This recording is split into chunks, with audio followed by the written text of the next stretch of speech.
so final na tayo guys.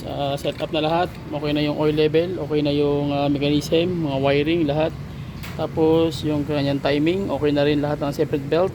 And then charging system, tapos yung mga electrical sensor system niya, lahat kompleto na. Okay na, pati yung air cleaner, okay, set up na. Yung tubig, okay na rin. Battery, okay na rin. So, start na natin. Para makita natin yung final test kung ano mga kalalabasan ng ating tira. Ay, susi.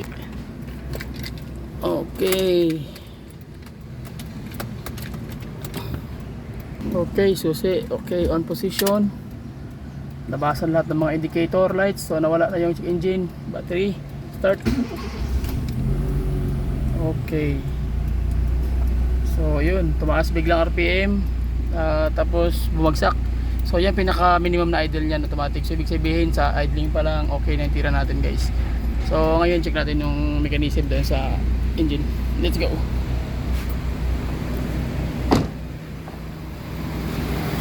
Yan. So okay, tahimik. Meron akong basic tips para malaman nyo yung paingay yung valve train.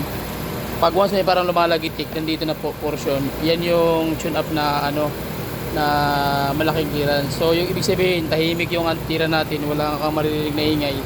So ibig sabihin, okay yung setup natin. So ang nilagay natin doon is ang intake niya sa is 6mm, and then yung kanyang exhaust is 8mm.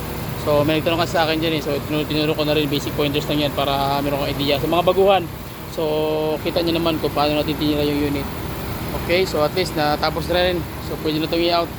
So tryin ko na lang yung mga konting dito, walang horn tsaka ibang mechanism niya. Okay, so yun lang, at least nakuha nyo na yung basic pointer. So shout out sa ating lahat ng mga mekaniko, sa ating lahat ng mga banggiitang mekaniko, sa lahat ng mga OFW. And then please support the creator page, mga Pilipino community sa ibang dako ng mundo guys. So maraming salamat sa inyo, sa lahat ng mga OFW at sa lahat ng mga follower natin sa FB page ng ating FB page na Carsling TV, at almost nasa mga 5,600 na po ang follower natin.